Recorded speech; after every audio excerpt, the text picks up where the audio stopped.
மாண்புமிகு முதலமைச்சருடைய செயல்பாடுகள் ஒட்டுமொத்த நாடே பாராட்டும் வகையில் இருக்கிறது. தமிழக சட்டமன்றத்தில் ஆளுங்கட்சி எதிர்க்கட்சி என்று எதிரும் புதிருமாக பேசாமல் இருந்த அந்த கட்டமைப்பை உடைத்து தமிழ்நாட்டுடைய பாரம்பரிய பண்பாட்டை நம்முடைய முதலமைச்சர் இன்றைக்கு பாதுகாத்திருக்கிறார்.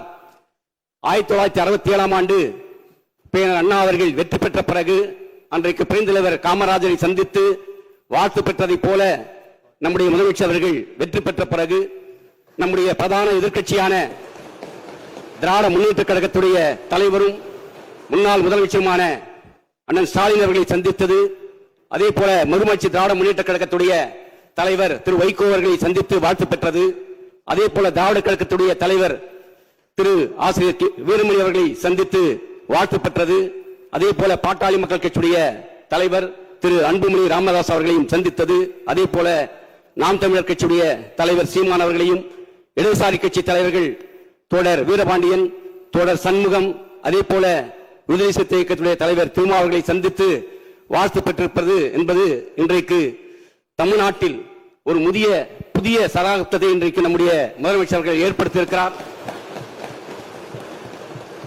அதோடு மட்டுமல்லாமல் தான் ஆட்சியேற்ற அதே மேடையில் அதே பொழுதில் 3 கோப்புகளை கையெழுத்திட்டு ஒட்டுமொத்த தமிழ் மக்களையும் மகிழ்ச்சியிலே ஆழ்த்தியிருக்கிறார்.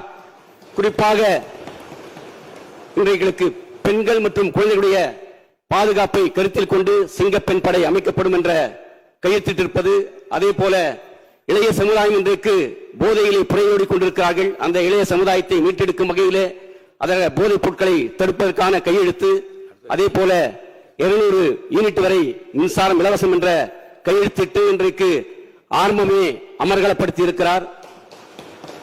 ஆகவே தொடர்ந்து தேர்தல் நேரத்தில் கொடுத்த வாக்குறுதிகளை நிறைவேற்ற வேண்டும் எதிர்பார்ப்போடு தமிழ்நாட்டு மக்கள் காத்திருக்கிறார்கள். அந்த எதிர்பார்ப்புகளை நிறைவேற்ற வேண்டும் என்று கேட்டு மீண்டும் ஒருமுறை நம்முடைய மாண்புமிகு முதலமைச்சர்களுக்கு வாழ்த்துக்களையும் பாராட்டுகளையும் தெரிவித்து என்னுடைய உரையை நிறைவு செய்து கொள்கிறேன். நன்றி, வணக்கம்.